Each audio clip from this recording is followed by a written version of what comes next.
মিশরে বনী ইসরায়েল জাতির মধ্যে কাসাস নামে এক লোক ছিল। তার ছিল দুই ছেলে, একজনের নাম বাশার, অপর ছেলের নাম ইমরান। আবার ইমরানের ছিল দুই পুত্র, এক পুত্রের নাম মুসা, অপরজনের নাম হারুন। অপরদিকে বাশারের ছিল একটি মাত্র ছেলে, যার নাম কারুন। অর্থাৎ কারণ ছিল হজরত মুসা আলাইহি আসাল্লামের আপন চাচাতো ভাই। ইতিহাসে এসেছে যে প্রথম দিকে কারণ হজরত মুসা আলাইহি আসাল্লামের প্রতি ঈমান এনেছিল এবং তার অন্যতম সাহাবী ছিল, কিন্তু পরবর্তীতে নিজের ধন সম্পদের অহংকারে গর্বিত হয়ে পড়ে। তার অবস্থা এতটা খারাপ হয় যে আল্লাহর নবীর বিরোধিতাকারীতে পরিণত হয়। আল্লাহ পাক কারণকে কত যে ধন রত্ন সম্পদ দান করেছিল তার হিসেব নেই। শুধু একথা জানা গেল, তার ধন দৌলত রাখবার এত ঘর আর সিন্দুক ছিল যে 40টি উট লাগত সেসব ঘরের চাবি বহন করতে। এ থেকে অনুমান করা যায় যে তার ধন সম্পদের পরিমাণ কত হতে পারে। বিশাল সম্পত্তি পাওয়ার পরও কিন্তু কারণ এতই কৃপণ ছিল যে সমস্ত ধন সম্পদ সে কেবল তার তোষাখানায় জমা রাখত, ভুলেও কোনোদিন তার একটি পয়সা সৎ কাজে ব্যয় করত না। ফকির মিসকিনদের দান খয়রাত করত না। আল্লাহ তাআলা দেয়া অগণিত সম্পদের মালিক হয়েও কারণ আল্লাহকে ভুলে গিয়েছিল। আল্লাহর হুকুম মতো হজরত মুসা আলাইহি আসাল্লাম কারণের কাছে গিয়ে, হে কারণ, তুমি তোমার জমানো ধন রত্ন মাল সম্পদে জাকাত প্রদান করো, না হলে আল্লাহ পাক নারাজ হবেন। কারণ ভালো মানুষটির মতো জবাব দিল, বেশ তো, জাকাত কত দিতে হবে আগামীকাল তুমি একটা হিসেব দিও। হজরত মুসা আলাইহি আসসালাম পরদিন কারণে শুধু উট, গাধা, ঘোড়া, বকরি প্রভৃতি পশুর হিসেব নেন। হিসেব করে দেখা যায় জাকাতে পশুর সংখ্যা কয়েক লক্ষ। হজরত মুসা আলাইহিস সালাম যখন পশুদের জাকাত হিসেব দিলেন তাতে কারণে মাথা বিগড়ে গেল। সে ভাবল এত বিশাল অঙ্ক জাকাত দিতে হবে না, তা হয় না। তাই যে মতলব এঁটে ছল চাতুরীর আশ্রয় গ্রহণ করে বলল, মুসা, আমি তোমার বদ মতলব বুঝতে পারছি। জাকাতের নামে আমার ধন রত্ন নিয়ে তুমি মালদার হতে চাও, সেটি হচ্ছে না। এত বোকা নই যে সাধ করে নিজের ধন সম্পদ তোমাকে বিলিয়ে দেব। সুতরাং আমার মালামাল ঘরেই পচে থাক, তবুও জাকাত দিব না। কারণের কথা শুনে হজরত মুসা আলাইহিস সালাম বলল, তোমার ধন সম্পদের প্রতি আমার কোনো লোভ নেই। তুমি আমাকে মিথ্যা সন্দেহ করেছ। জাকাত ধর্মের একটি অংশ। মালে জাকাত দেওয়া আল্লাহ তাআলার হুকুম। আল্লাহ তোমাকে বেশুমার ধন দৌলতের মালিক করেছেন। কথা শোনো, জাকাতের বিধান পালন করে সম্পদের কিছু অংশ আল্লাহর পথে ব্যয় করো। কৃপণ কারণ জবাবে বলল, আল্লাহর ভয় যখন দেখাচ্ছ তখন মালের কিছু জাকাত দিতে পারি, এক শর্ত। হযরত মুসা আলাইহিস সালাম বলল, তোমার কি সত্য? কারণ বলল, আল্লাহ তোমাকে পয়গম্বরি দান করেছেন আর তুমি তোমার ভাই হারুনকে খিলাফত দিয়েছ। হারুনের মতো আমাকেও যদি খিলাফত দাও তাহলে আমি তোমার কথা মতো জাকাত দেব। মুসা আলাইহিস সালাম বললেন, দেখো কারণ, তুমি ভুল বুঝেছ। খিলাফত বা নবুয়ত দানের ক্ষমতা আমার নেই। আল্লাহ তাআলা যখন যাকে নবুয়ত দেওয়ার ইচ্ছা করেন তখনই তিনি সেই গুণের অধিকারী হতে পারেন, এতে মানুষের কোনো হাত নেই। কারণ আল্লাহ তোমাকে এ দুনিয়ার সবচেয়ে বড় ধনী করেছেন। তুমি মালের জাকাত দাও, তাতে তোমার সম্পদের জন্য হালাল হবে, সম্পদে বরকত হবে, তুমি নাজাত পাবে। কারণ বলল, মুসা, আল্লাহ যদি আমাকে খিলাফত না দেয় তখন আমি কেন জাকাত দেব? নিজের ক্ষমতা, যোগ্যতা ও কৌশলের জোরে এইসব ধন সম্পদ রোজগার করেছি, তো আল্লাহর হক কিভাবে হলো? আর তুমি বা আমাকে কেন জাকাত দিতে বলছো? এটি বলে কারণ রাগ করে মুসা আলাইহিস সালামের সামনে থেকে সরে গেল। পরদিন কারণ তার সঙ্গীদেরকে ডেকে বলল, দেখো, মুসার জন্য আমার ধন দৌলত রাখাই দায় হয়ে পড়েছে। সে বলে কি না, মাল দ্বারা মালে জাকাত না দিলে আল্লাহ তাআলা নারাজ হবেন। সঙ্গীদের একজন বলল, গায়ে খেটে কষ্ট করে টাকা পয়সা রোজগার করবে, আবার তার থেকে বছর বছর জাকাত দিতে হবে। পয়গম্বরি পেয়ে যত সব ঝামেলা শুরু করে। কারণ বলল, সত্যি বলতে কি জানো, মুসা জাকাতের নাম করে আমাদের ধনে বড়লোক হতে চায়।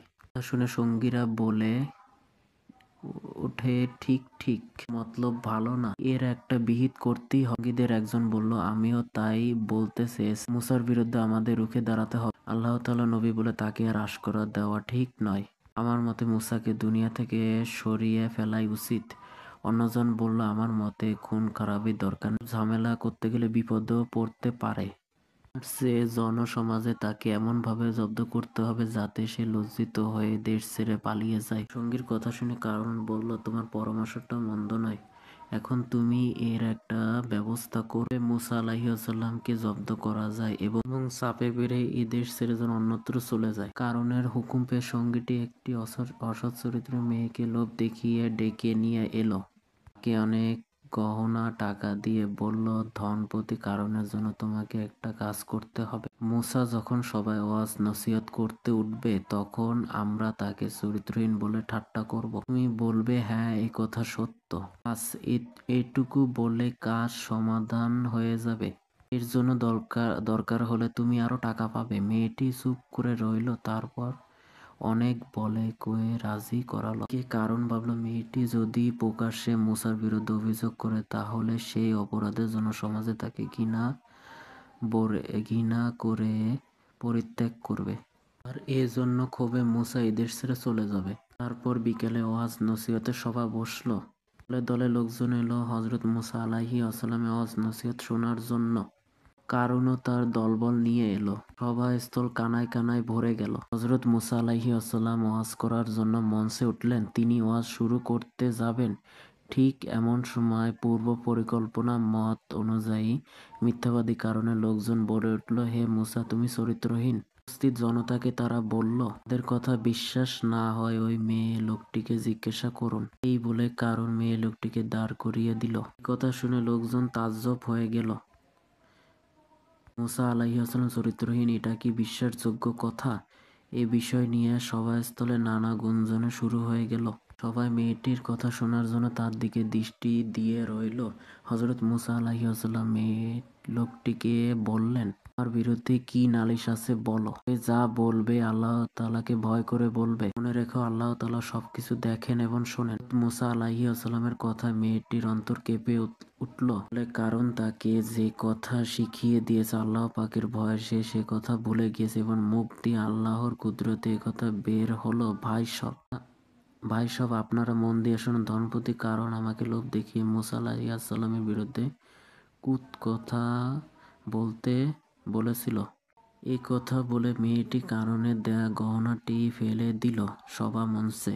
হযরত মুসা আলাইহিসসালাম কারণকে জঘন্য ষড়যন্ত্রে ভীষণভাবে দুঃখ পেলেন। আল্লাহ তাআলা তাকে এই বিপদ থেকে রক্ষা করায় তিনি দয়াময়ের উদ্দেশ্যে সিজদা করলেন। অতঃপর 2 রাকাত শুকরিয়া নামাজ আদায় করেন। এরপর আল্লাহ তাআলার দরবারে কর জোরে ফরিয়াদ জানালেন, হে পরওয়ারদিগার, জালিম ধনপতি কারণ থেকে আমাদের রক্ষা করো। এই পাপী দুনিয়ার ধন সম্পদের মোহে পড়ে আপনার উপর ঈমান হারিয়েছে। আপনার হুকুম আহকাম সে মানে না। তার খপ্পরে পড়ে রাজ্যের অন্যরা বেদিন বেঈমান হয়ে গেছে। তাই আমার একান্ত ফরিয়াদ, কারণ থেকে আমাদের হেফাজত করুন। দয়াময় আল্লাহ তার প্রিয় পয়গম্বরের আরজ মঞ্জুর করে ফেরেশতা জিবরাইলকে হযরত মুসা আলাইহিসসালামের কাছে পাঠিয়ে দিলেন। জিবরাইল হযরত মুসা আলাইহিসসালামকে বলল, হে আল্লাহর নবী, আল্লাহ পাক আপনার আরজ মঞ্জুর করেছেন। এই জমিন কারণকে ধ্বংস করার হুকুম পালন করবে। জিবরাইলের মুখে আল্লাহ তাআলার বাণী শুনে মুসা আলাইহিসসালাম তার কওমের লোকদের ডেকে বললেন, তোমরা শোনো, আল্লাহ পাক জামিল ফিরআউনকে যেভাবে ধ্বংস করেছে এই কারণকেও সেভাবে ধ্বংস করবে। ইসরায়েলের মধ্যে যারা আমার অনুসারী তারা বেদিন কারণের দল থেকে ফিরে আসবে। বনী ইসরায়েলের লোকেরা হযরত মুসা আলাইহিসসালামের কথা মতো বেদিনের সঙ্গ ছেড়ে দিল। পর হযরত মুসা আলাইহিসসালামের আরজিতে আল্লাহ তাআলার হুকুমে জমিন কারণের হাঁটু পর্যন্ত গ্রাস করে ফেলল। তখন কারণ ব্যাপারটিকে নিছক রসিকতা ভেবে হেসে বলল, হে মুসা, এটা তো দেখেছি তোমার নতুন জাদু। এই জাদু তোমাকে কে শিখিয়েছে? হযরত মুসা আলাইহিসসালাম তার কোনো কথার জবাব দিলেন না। অতঃপর তার আরজিতে আল্লাহ তাআলার হুকুমে জমিন এবার কারণের জানু থেকে কোমর পর্যন্ত গ্রাস করল। কারণ তখন নিজের বিপদ বুঝতে পারল। ব্যাপারটা খেলা নয় ভেবে সে সুর পাল্টে বলল, মুসা, তুমি কি ঠাট্টা বুঝো না? তোমার জাদু খেলা বন্ধ করো, এখান থেকে তোমার সঙ্গে ভালো ব্যবহার করব। এবারও হযরত মুসা আলাইহিসসালাম তার কোনো কথার জবাব দিল না। আল্লাহ তাআলার হুকুমে পাপের প্রায়শ্চিত্ত তাকে অবশ্যই ভোগ করতে হবে। অতঃপর মুসা আলাইহিসসালামের আরজিতে আল্লাহ তাআলার হুকুমে জমিন কারণের বুক পর্যন্ত গ্রাস করল। নাদান কারণ এতদিনে তার ভুল বুঝতে পারল। বলল, মুসা সত্যিই আল্লাহ তাআলার নবী। তার নসিহত না শুনে সত্যি তো অনেক বড় ভুল করেছি। মরণ যন্ত্রণায় সে চিৎকার করে উঠল। কাঁদতে কাঁদতে কারণ বলতে লাগলো, ভাই মুসা, আমার অপরাধ ক্ষমা করো। আমি না বুঝে তোমার উপর জুলুম করেছি। আমার ধন দৌলত সব তুমি নাও, শুধু আমাকে প্রাণে বাঁচাও। কিন্তু কাঁদলে কি হবে? সময় ফুরিয়ে গেছে। আল্লাহ তাআলার হুকুম এসে যায়, তখন কোনো সুযোগ থাকে না। কারণের সকল অনুনয় বিনয় সত্য ক্রন্দন সবই বিফলে গেল। কারণের সঙ্গী সাথীরা এসব কাণ্ড দেখে হাঁ করে চেয়ে রইল। কেউ তাকে রক্ষা করতে পারল না। দেখতে দেখতে আল্লাহ তাআলার হুকুমে কারণকে জমিন গ্রাস করে ফেলল। আর এভাবেই জালিম কারণ ধ্বংস হলো। মৃত্যুর পর বেদিনরা বলতে লাগলো, ইচ্ছে করলে নবী মুসা আলাইহিসসালাম কারণকে বাঁচাতে পারতেন। আসলে কারণের ধন দৌলতের লোভে তিনি তা করেননি। মুখে একথা প্রচার হলো যে হযরত মুসা আলাইহিস সালাম খুবই দুঃখ পেলেন। তিনি এই অপবাদ থেকে রেহাই পাওয়ার জন্য মহান আল্লাহ তাআলার দরবারে প্রার্থনা করলেন, হে আমার মাবুদ, কারণ যখন নিপাত করেছেন তখন তার বাড়ি ঘর দালান কোঠা ধনরত্ন সবকিছু